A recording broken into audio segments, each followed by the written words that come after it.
Jadi target lolos Piala Dunia harus dong. Loh, harus. Itu tapi jangan dipotong wajib sepandal-sepandal targetnya. gitu loh.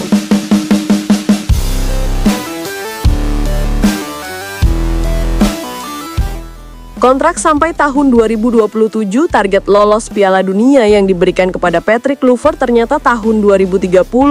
PSSI nggak mungkin depa karena harus bayar kompensasi besar. Patrick Kluivert, hehe, percuma kalian teriak gue out. Misi AFC berhasil, Qatar dan Arab Saudi lolos Pildun. Pihak Federasi Oman dan Irak ajak Indonesia layangkan protes keras ke FIFA dan minta kualifikasi ulang di tempat netral.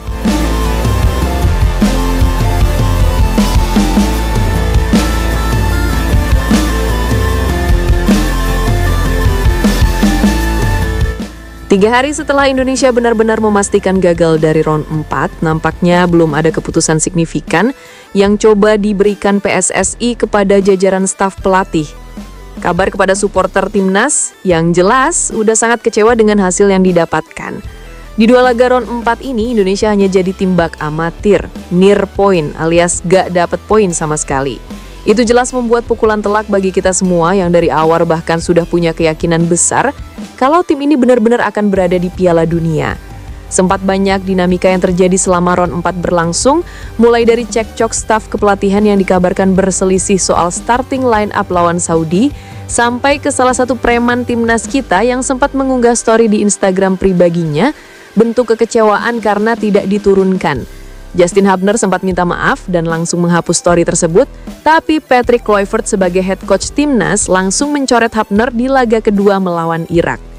Selain dinamika yang banyak, supporter kita juga dikecewakan dengan gaya main yang semrawut tanpa pola. Yang jelas saja terlihat seperti mendapatkan degradasi dari penampilan timnas di era sebelumnya. Bukan mau menahan unek-unek lagi, Mimin sendiri jelas lebih tertarik dan terhibur dengan gaya yang diterapkan Coach STY. Walaupun pada gaya main yang ditampilkan adalah skema counter attack dan negatif football, tapi saat itu timnas kita tampil cukup menjanjikan. Di era Patrick Kluivert, bahkan mayoritas pengamat sepak bola banyak yang kecewa, tidak menduga soal hasil yang didapatkan sampai babak belur. Kalau kita bayangkan, jelas ini hasil yang mengecewakan dengan segala upaya dana, pemain diaspora yang dikebut, dan bahkan dukungan semua elemen supporter selama ini, ternyata tidak cukup untuk membuat tim ini jadi kuat.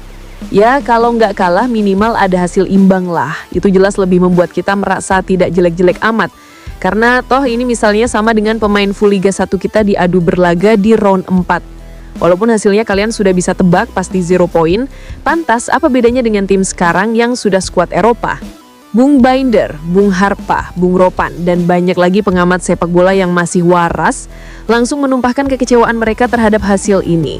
Terutama Bung Binder dan Harpa yang nampaknya sudah tidak bisa menahan lagi unek-unek yang selama ini dipendam. Jelas sebelum ada hasil ini kita masih ada harapan untuk Patrick bisa membawa tim ini berjaya. Walaupun dalam hal itu kita juga ada rasa pesimis. Dan ya hasilnya begini, kita benar-benar gagal total, main gak jelas terutama saat bentek lawan Arab. Dan ya begini, staf kepelatihan Indonesia saat ini kalau saya gak salah ada 18 orang. Lantas yang 18 orang ini ngapain aja? Ini kan dibayar mahal. Ada pemain yang menangis karena jelas mereka tahu kalau ini adalah jarak yang dekat ke Piala Dunia. Tapi ya akhirnya gagal. Kenapa kita gagal? Ya karena kita tidak bisa bermain secara taktis. Karena pelatih dari timnas kita tidak memahami apa yang namanya strategi. Dan sepertinya tim kepelatihan kita tidak bisa menganalisis calon lawan yang baik, ucap Bung Binder. Sementara itu Bung Harpa juga lebih vokal lagi dalam memberikan kritikan kepada tim kepelatihan terbaik kita, yang wajar saja memang sudah kecewa dan semua kita juga bahkan merasakan hal yang sama. Kalau gue bilang Patrick Kluivert ini nggak tahu apa-apalah, ya mungkin bagusan pelatih lokal kita atau pelatih Tarkam. Kenapa gue ngomong gini mungkin terdengar agresif, ya tapi coba tanya deh. Tanya orang biasa yang ngikutin bola tapi dia nonton pertandingan, itu tahu banyak yang nggak jalan kok. Masa dia pelatih yang kasarnya katanya punya nama besar, kepelatihan terbaik lah. Terbaik dari Palalu apa? Ucap Bung Harpa. Namun ya saat ini kita harus sadar usai timnas kita gagal total, nampaknya PSSI belum segera mengambil keputusan karena sebenarnya gerbong pelatih kita dari Belanda semua juga langsung bertolak ke negaranya. Mereka tidak datang ke Indonesia untuk setidaknya melakukan jumpa pers, ucapan maaf atau apapun itu, melainkan langsung ke rumah masing-masing dan menikmati hidup santai lagi. Kalau kita flashback ke belakang, kontrak Patrick Kluivert dengan timnas itu sebenarnya sampai 2027 dengan opsi perpanjangan 1 tahun jika moncer. Namun nampaknya sekarang dia di ujung tanduk untuk segera out, tapi ya kemungkinan besar juga tidak out. Kalau kita simak dari ungkapan Ketum PSRI Erick Thohir di beberapa podcast saat menunjuk Patrick Kluivert, kalau di kontrak tidak ada target lolos Piala Dunia 2026. Target yang diberikan PSSI adalah tahun 2030, yang jelas saja membuat kita naik pitam. Pertanyaannya kan pasti gini, kalau targetnya 2030, kenapa sampai repot naturalisasi pemain kemarin cepet-cepet? Kenapa malah mengganti pelatih yang sebenarnya udah on track? Kalau targetnya 2030, itu semua tentu pertanyaan publik. Tapi kalau emang benar tidak ada perjanjian kontrak meloloskan Indonesia ke Pildun 2026, sudah tentu Patrick Kluivert kemungkinan besar akan stay. Apalagi bocorannya dia akan membawa timnas Indonesia berlaga di Piala Asia 2027. Yang jelas saja itu akan tahap awal beliau mulai naik pamor nantinya. Hal ini juga seolah menegaskan kepada kita kalau Patrick Kluivert nampak santai, karena mau out juga pasti dapat kompensasi, mau stay juga bisa santai-santai aja, karena toh agenda timnas senior udah hampir rampung semua, menunggu Piala AFF aja, paling pertengahan tahun depan, kalau enggak FIFA Matchday bulan depan atau Maret 2025.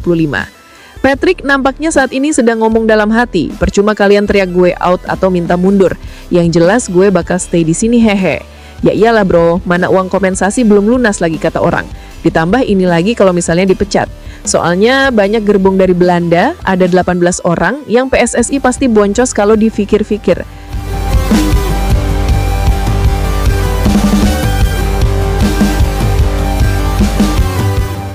Round 4 akhirnya selesai semalam. Qatar dan Saudi keluar sebagai dua tim teratas, masing-masing grup yang lolos otomatis langsung ke Piala Dunia.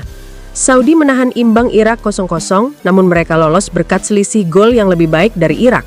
Lalu di grup A, Qatar berhasil menang tipis 2-1 atas Uni Emirat Arab dan mengunci 4 poin di grup itu. Sesuai skenario awal AFC, jelas kita semua sudah tidak heran dan kaget dengan hasil ini. Karena AFC sudah mati-matian membela dua negara minyak itu mendapatkan segala bentuk keuntungan. Pertama, Qatar dan Saudi ditunjuk sebagai tuan rumah atas dasar yang tidak jelas dan malah mendiskreditkan tim lain yang berlaga di round 4. Kedua, setelah mendapatkan jatah sebagai tuan rumah, dua tim ini punya jeda istirahat yang jauh lebih panjang dari dua tim lain masing-masing di grup. Seperti Indonesia yang harus melawan Saudi di laga perdana, lalu 2 hari berselang langsung tanding lawan Irak. Sedangkan Saudi memainkan laga 6 hari berselang setelah lawan Indonesia. Dan tentu itu jadi keuntungan. Begitu jugalah yang terjadi di grup A bersama Qatar. Saat ini masing-masing pelatih nampak memberikan sorotan tajam kepada AFC, Federasi Saudi, usai kegagalan mereka langsung lolos ke Piala Dunia.